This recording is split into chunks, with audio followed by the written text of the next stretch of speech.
Assalamualaikum warahmatullahi wabarakatuh. Alhamdulillah, nahmaduhu wa nasta'inuhu wa nastaghfiruh, wa na'udzu billahi min shururi anfusina wa min sayyiati a'malina. Man yahdihillahu fala mudilla lahu wa man yudlilhu fala hadiya lahu. Ashhadu an la ilaha illallah wahdahu la syarika lah wa ashhadu anna Muhammadan abduhu wa rasuluh, amma ba'd. Hadirin dan hadirat yang dirahmati Allah Azza wa Jal, antara nama Allah Azza wa Jal, nama Allah Subhanahu wa ta'ala ialah Al-Jamil. Al-Jamil, iaitu yang cantik. Al-Quran tidak menyebut nama Al-Jamil, tapi ia disebut di dalam hadis Nabi sallallahu alaihi wasallam. Apabila Nabi menyebut la yadkhulul jannah man kana fi qalbihi mithqala dzarratin min kibr, tidak akan masuk syurga sesiapa yang ada di dalam hatinya sebesar zarah daripada takabur. Maka ada sahabat tanya Nabi sallallahu alaihi wasallam, inna ahadana yuhibbu an yakun thawbuhu hasanan wa na'luhu hasanatan. Hadis riwayat Imam Muslim. Lalu Nabi sallallahu alaihi wasallam jawab dia, innallaha jamil yuhibbul jamal. Nabi kata tak masuk syurga orang yang ada sebesar zarah dalam fi qalbihi, di dalam jantungnya, daripada takabur, kibir. Lalu sahabat bimbang kalau orang yang suka pakai lawa termasuk dalam orang takabur. Mereka kata, inna ahadana yuhibbu an yakuna thawbuhu hasana wa na'luhu hasanatan. Kami di kalangan kami ada yang suka pakai baju cantik, ada yang suka kasutnya cantik. Nabi SAW kata, innallaha jamil. Allah Ta'ala itu jamil. Yuhibbul jamal, dia sukakan yang cantik-cantik. Ayat ini, hadis ini digunakan oleh sebahagian para ulama untuk memasukkan nama Al-Jamil termasuk di kalangan nama Allah Azza wa Jalla. Kita kadang-kadang sebut Jamil, bukan Jamil. Jamil tu Cik Jamil yang Firamli tu. Ni Jamil, Jamil.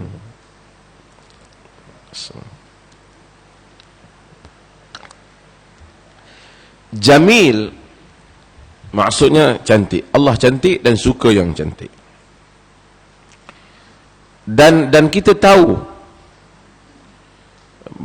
antara perkara sunnah Nabi sallallahu alaihi wasallam bangun salat, baginda selalu baca, inna fi khalqis samawati wal ard wa ikhtilaf al-laili wan nahar la ayatin li ulil albab alladhina yadhkuruna Allaha qiyaman wa qu'udan wa ala junubihim wa yatafakkaruna fi khalqis samawati wal ard rabbana ma khalaqta hadha batila subhanaka faqina adhaban nar.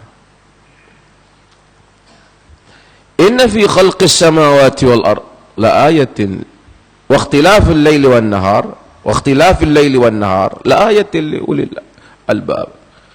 Pada penciptaan langit dan bumi dan bertukarnya siang dan malam adalah tanda-tanda kepada ulil albab, iaitu orang yang mempunyai pemikiran yang matang, yang masak.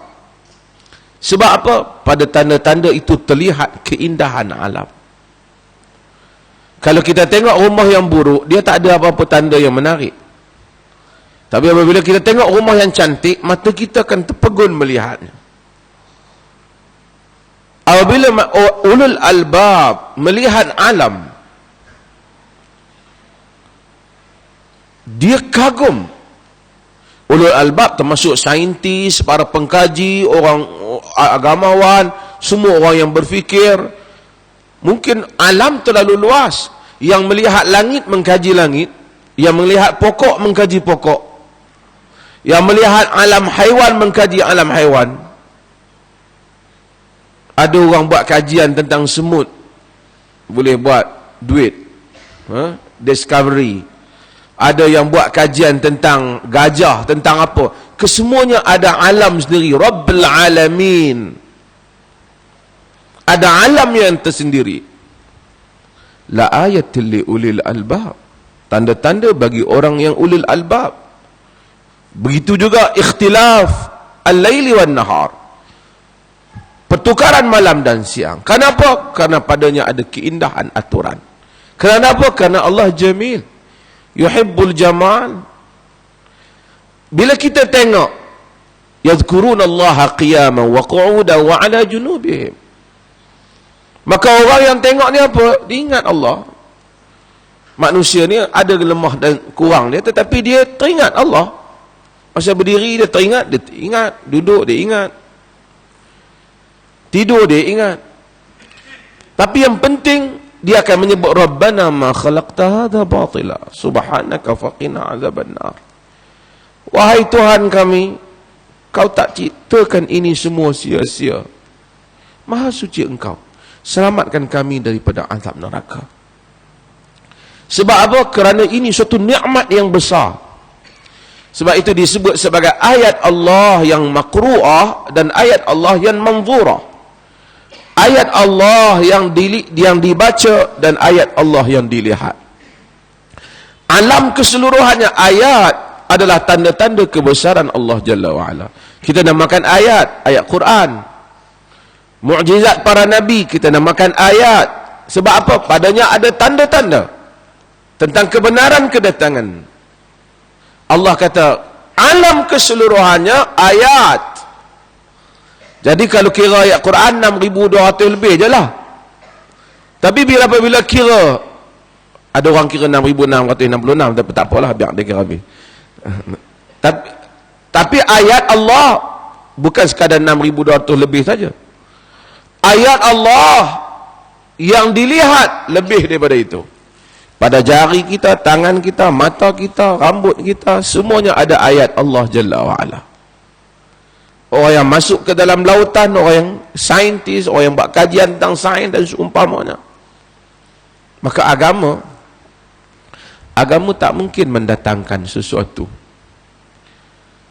yang akan bercanggah antara ayat Tuhan yang dibaca dan ayat Tuhan yang dilihat. Tak mungkin.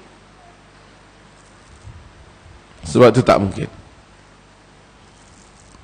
Ayat Tuhan yang dibaca tak boleh bercanggah dengan ayat Tuhan yang dilihat, kerana sumbernya sama.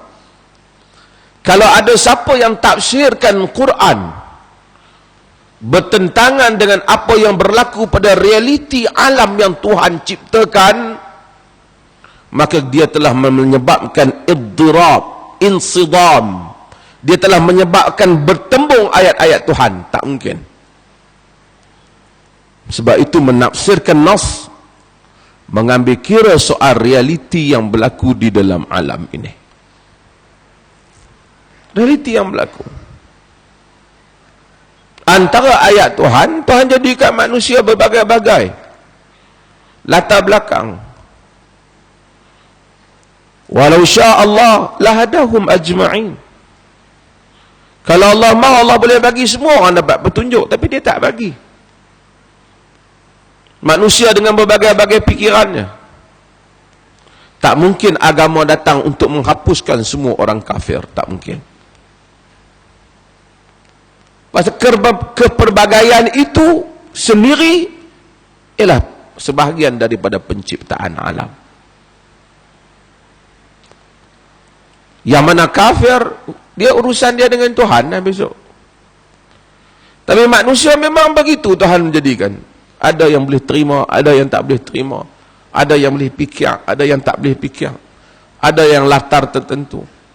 Allah Azza wa Jalla ciptakan. Sebab tu Islam, bila dia datang, dia bukan saja menaungi penganutnya, dia juga menaungi orang yang bukan penganutnya.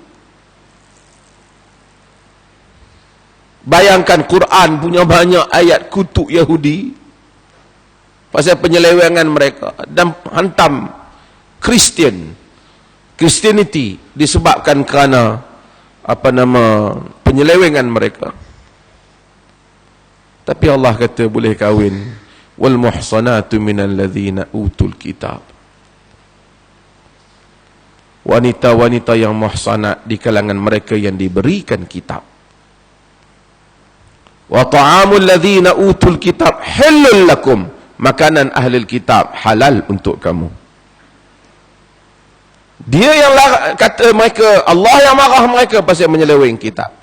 Fawailul lil ladzina yaktubuna al-kitaba bi aydihim thumma yaquluna hadza min indillah liyashtaru bihi thamanan qalila. Celaka orang yang tulis kitab dengan tangan mereka, kemudian kata ini daripada Allah untuk mereka membelinya dengan harga yang murah. Allah marah mereka. Lam yakunil ladzina kafaru min ahlil kitabi wal musyrikin munfakin hatta ta'tiyahumul bayyinah. Tidaklah orang-orang kafir di kalangan ahlul kitab dan musyrikin. Tuhan bagi dua jenis. Munfakin, berpecah, sehinggalah datang keterangan. Datang keterangan, mereka berpecah. Tapi wa ta'amul ladzina utul kitab halal lakum. Makanan orang yang diberikan kitab halal untuk kamu. Sebab realiti mereka wujud. Agama berinteraksi. Allah Azza wa Jal menciptakan manusia. Allah jamil, yuhibbul jamal, sukakan kepada kecantikan. Maka agama ini adalah agama yang cantik. Maka syariatnya alam yang dia cipta, alam yang cantik. Hatta tubuh manusia. Wa fi anfusikum afala tubsirun. Pada diri kamu, tidakkah kamu perhatikan? Syariatnya syariat yang cantik. Sebab itu Al-Imam Ibn Qayyim kata, syariat Islam dah cantik. Apa sahaja yang keluar daripada hikmah kepada kebodohan, daripada adil kepada kezaliman, dia bukan syariat Islam. Sekalipun orang bubuh dalil, sekalipun macam-macam kita sebut dengan dalil ke apa, tapi kalau dia jadi tak adil, ia bukan Islam. Tak payah baca dalil. Kita buat hukuman yang tak adil, ia bukan Islam. Ia bukan.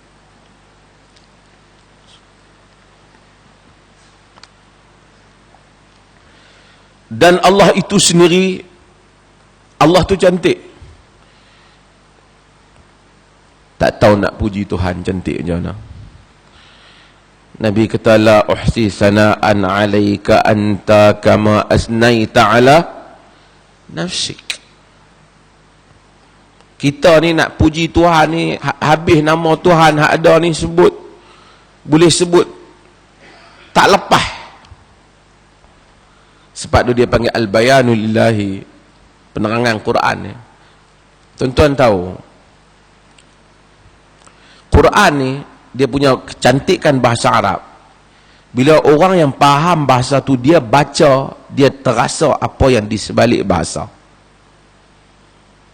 Kerana ada benda bahasa boleh bagi tahu tapi tak boleh capai maksud dia. Boleh faham tapi tak boleh capai maksud dia. Contoh. Apa contoh? Bahasa Melayu lah senang. Makanan lah mungkin senang. Contoh yang tak apa bagus lah buah durian. Masalkan semua orang suka durian. Tapi tak apalah kalau kena buah durian Melayu punya. Kita dalam musim mempertahankan hak Melayu. Orang yang makan buah durian, bila kita makan durian, Kita jumpa dengan orang lain di negeri yang tak ada durian. Kita kata durian ni, dia tanya buah durian apa? Kita cerita durian dengan duri dia semua. Rasa dia macam mana? Dia ada manis-manis sikit, pahit-pahit sikit, lemuk-lemuk sikit. Dia tak boleh faham. Semua gabungan tu kita sebut betul, tapi dia tak boleh faham, sehingga dia sendiri makan. Adapun orang yang pernah makan, apabila dia tengok kita sifatkan, dia dengar, dia faham. Dia faham betul. Dia tak boleh tambah lagi macam mana cerita macam tu. Kawan tu tak akan dapat. Sehingga wala macam sufi kata malam yazuq la yafham. Siapa yang tak rasa dia tak faham. Samalah durian. Kalau tanya Pak Haji Samad, kahwin pun sama jugalah. Yang mana orang tak akan faham melainkan dia mesti merasainya. Allah Azza wa Jalla sifatkan beberapa perkara yang manusia tak boleh faham. Kita tahu Allah Ta'ala cantik. Kita tak boleh faham. Kita tak pernah tengok Tuhan. Tapi kita yakin. Sebab tu dalam Quran dia ada ainul yaqin dengan ilmul yaqin. Ilmu yaqin, ilmu yang yakin. Kita yakin neraka. Kita yakin syurga. Tapi kita belum ada ainul yaqin. Kita tak tengok lagi syurga. Setengah orang tak pernah pergi Mekah, tapi dia tahu Mekah ada, pasal orang dok balik bercerita ada Mekah. Sehingga dia pergi tengok, dia ainul yaqin. Sebelum dia pergi dia ilmul yaqin. Ilmul yaqin.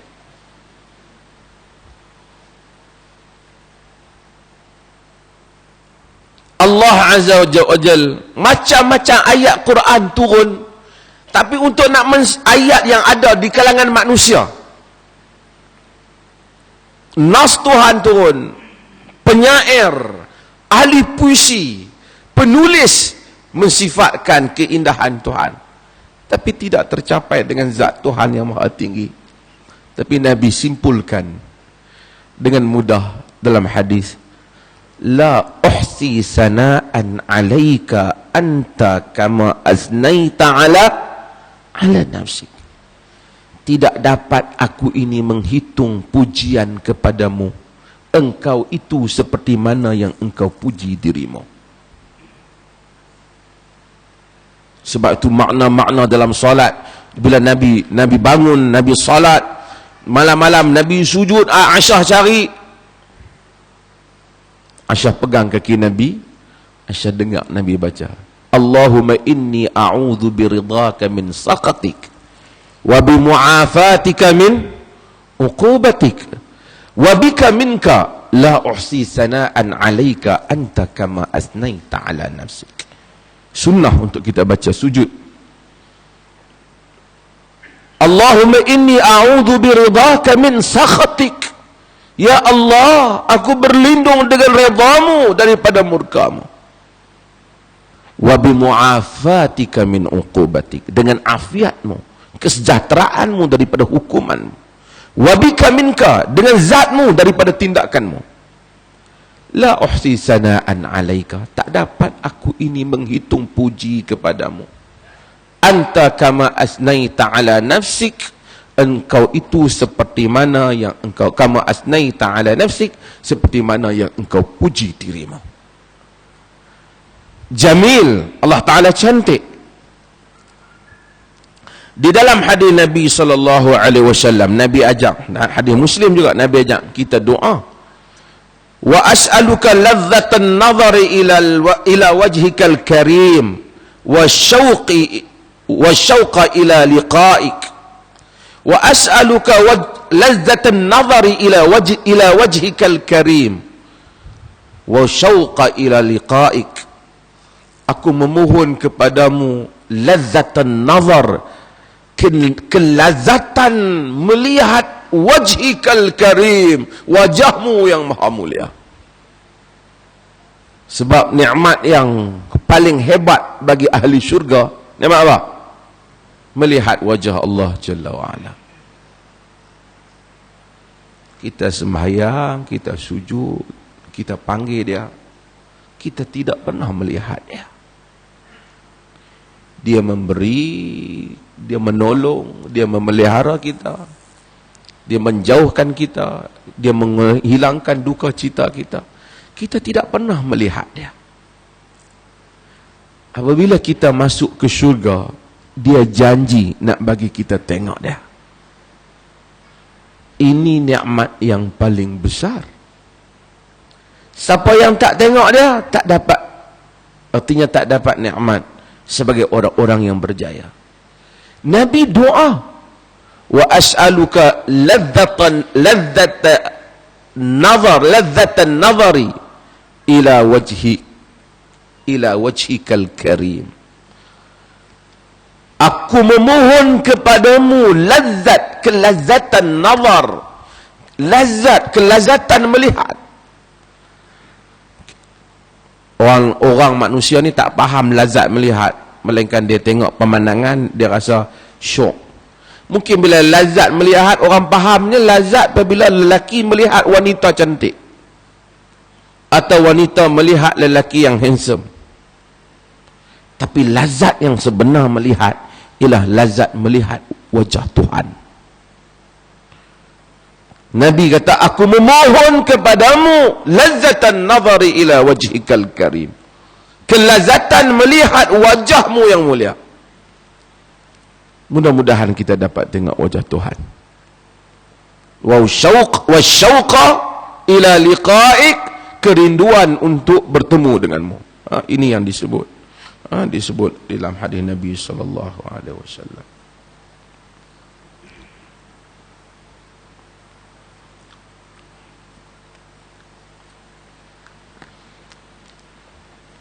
Hasil daripada itu,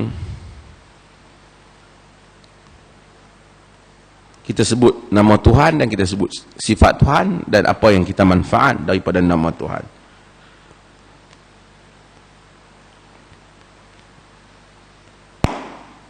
Oleh kerana Allah Ta'ala cantik, dia sukakan yang cantik, dan orang Islam kena bagi cantik. Yang tu Islam ni dia tak terima, dia bukan suka orang pakai selekeh. Setengah orang lagi selekeh, dia kata lagi dekat dengan Tuhan. Tak betul. Tuhan tak suka. Tuhan cantik, dia suka yang cantik. Dia suka, Allah ni yuhibbu an yara athara ni'matihi, athara ni'matihi ala abdi. Dalam hadis Muslim, Tuhan suka melihat kesan nikmat dia pada hamba dia. Dia bagi kat kita rezeki, dia suka kita pakai pakaian yang elok, dengan tidak melampau lah. Makan tak cukup, nak beli lauk kat bini anak tak cukup, beli baju sampai punya mahal, tak badan lah. Manusia ni simbang lah. Tapi pi mula-mula semua elok, pi pejabat elok, orang pun tengok suka, lawa. Lepas tu kuat Islam, pi masjid, pi pejabat jadi selekeh. Pasal hang ni teruk sangat ni, nampak lah ni aku kuat agama sikit. Oh, yang tu tak boleh ha? Mana ada macam tu. Pasal bawa terus naik kereta busuk semua ni. Dulu aku jagalah, tapi lah ni aku tahu bila kuat agama, benda ni semua dunia. Tu dia mebah tu. Nabi tak larat. Agama tak macam tu. Agama tak suruh orang pakai baru, bukan kerana orang tak mampu, bukan semua orang boleh pakai baru, tapi dia suruh orang elok, orang bersih. Innakum qadimuna ila ikhwanikum fa aslihu libasakum wa rihalakum, kata Nabi, hatta takun ka'annakum syamatan bainan nas. Dalam hadis Abu Daud, Nabi kata, kamu datang menjumpai saudara-saudara kamu, fa aslihu libasakum wa rihalakum, perelokkan pakaian kamu dan kenderaan kamu sehingga kamu nampak tertonjol di kalangan orang ramai. Bila masuk dalam majlis, orang tengok kita dalam majlis, orang tahu pakai elok. Tanya dia, oh dia ni Muslim. Orang tengok pakaian, kemas, elok. Saya selalu tegur budak-budak Malaysia luar negara, selekeh semua pakai. Padahal dia boleh bersiswa banyak pada orang lain. Kadang-kadang lah kan. Tapi selekeh. Negeri sejuk, macam saya kata, negeri sejuk macam UK, Europe, jenis pi goreng ikan masin, Pergi masak, bubuh belacan. Masak-masak di dapur. Masak. Bau tu lekat di baju. Baju tebal kan. Makan orang nak ada 2-3 lai. Bukan nak ada 5-6 lai. 2 lai begitu ya kan. Hak dalam tu mungkin banyak. Tapi yang tebal, yang mahal, yang luar tu orang pakai sikit. Lepas tu pakai baju tu pergi masuk kelas. Saya duduk kat Oxford. Jauh tempat saya duduk tu, di Broad Street tu. Nak pergi semayang tu, dia belah sana. Jadi pagi-pagi saya kena berjalan kat 1 kilometer lebih untuk pergi semayang subuh. Jalan. Tapi tak apa, saya sejuk. Saya beli basikal sekarang, tak larat jalan pagi-pagi beli basikal. Kutu mana pergi curi basikal. Dalam tambat negeri orang putih pun orang curi basikal. Tak depan rumah tengok-tengok hilang basikal. Tambat elok. Tapi tak apa. Masa nak beli tu duduk fikir nak beli basikal ni, tak apa, balik bagi kat orang kan aja. Tak ada bagi kat orang, memang orang ambil. Untuk jalan kaki, kita berjalan sampai masuk semayang. Budak Malaysia ada belah sana. Tapi bila budak Malaysia masuk ni, kita ada budak Malaysia tu, dia masuk saya memang tahu bau belacan. Bau belacan ke bau apa, bau masakan Melayu lah. Segala macam tomeh-tomeh bawang, tomeh-tomeh cabai ni. Dia masuk, kita duduk langsung masjid tu, kita tahu bau. Kadang-kadang dia duduk jauh daripada saya, Pakistan nak cium bau dia. Tapi sekali saya azam lah berapa kali. Satu hari saya habang dia. Syekh tak boleh Syekh, enta bau baju. Kacau jamaah. Nabi larang, bawang putih Nabi larang. Baju enta ni, enta bukan orang susah. Enta kena mai pakai baju, jangan bau masuk masjid. Agama suka orang cantik. Sebab tu bila Nabi SAW nak hantar perwakilan, Nabi pilih orang yang segak. Nabi pilih Dihyah ibn Khalifah Al-Kalbi umpamanya. Orang ni handsome, dia pergi jadi wakil hantar surat. Bila mai orang nak wakil hantar surat, tengok raja-raja yang tunggu surat daripada Nabi, tengok wakil pun segak. Jadi nak baca surat, orang terasa macam hak orang hantar pun kelas lah. Kalau orang segak ni boleh mai. Biasanya orang segak tak mai kan. Dia ni boleh mai. Sebab Jibril bila datang, kadang-kadang dia menyerupai wajah Dihyah ibn Khalifah Al-Kalbi. Kerana Dihyah ibn Khalifah Al-Kalbi handsome. Dia tak main dengan wajah selekeh. Si buta daripada gua hantu nak main bawa agama, dia tak main.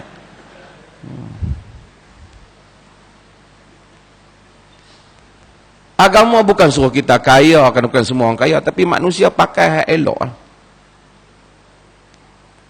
Sebab tu bila kita nak hantar wakil orang nak pergi meminang, cari hak elok lah.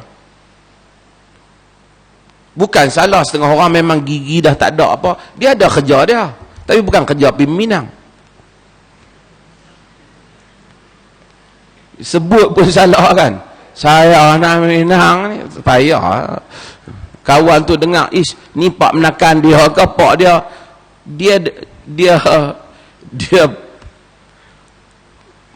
first impression dia tak bagus.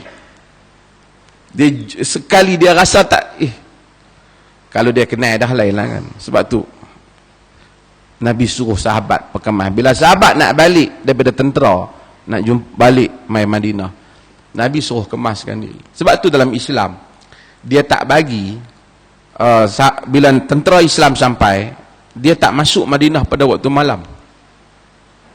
Balik daripada peperangan. Nabi tunggu siang supaya isteri-isteri yang ada di rumah bersiap suami nak balik. Kawan letih balik tengok muka bini, Allah, tak boleh. Tak sesuai. Jadi zaman dulu dia tak boleh macam tu. Zaman sekarang tak apa, kita call dulu, lagi sejam nak balik. Kalau bini tu jenis mengaji agama, dia tahulah, dia balik pergi mandi, gosok gigi semua, dia masuk pergi mandi, orang balik suami dia tengok, elok lah. Kalau suami letih balik tengok muka bini lagi letih, tak badan. innallaha jamil yuhibbul jamal. Allah itu cantik dan dia suka cantik. Dia suka yang cantik. Manusia pun suka yang cantik. Sebab itu orang bila nak jadi tokoh apa, dia naik, dia nak berucap, dia kena bagi kemas. Dan manusia ni kadang-kadang dia package juga. Orang yang ada kebolehan ni, dia sendiri pun nampak macam okey. Orang dok tengok jemu dia, takut aku dengar boleh, tengok tak boleh, muka dia jarang lah. Kalau macam tu dia tak boleh nak pergi ke depan. Ada juga tokoh yang tak berapa handsome, orang gelap. Atau ada rabah orang kulit gelap. Tapi bukan tak orang kemaskan diri. Sebab tu Islam suruh bercukur, wajib mandi Jumaat. Wajib mandi Jumaat ni kekal wajib bagi masyarakat yang jarang mandi. Betul. Aisyah bagi tahu bahawa kenapa Nabi wajibkan mandi Jumaat? Pasal masjid depa bila habis-habis kerja-kerja orang bang Jumaat, masuk terus. Bila masuk, bau badan naik. Penuh masjid. Nabi wajibkan mereka mandi Jumaat. Tapi dalam negara kita, yang orang jenis tak hari mandi ni, dia mungkin jatuh ke darjat sunat. Pagi tadi mandi dah. Kan? Pasal tujuan, maksud mandi itu, bukan mandi itu yang dia mau. Busuk badan tu dapat dibuang. Kita pergi duduk luar negara memang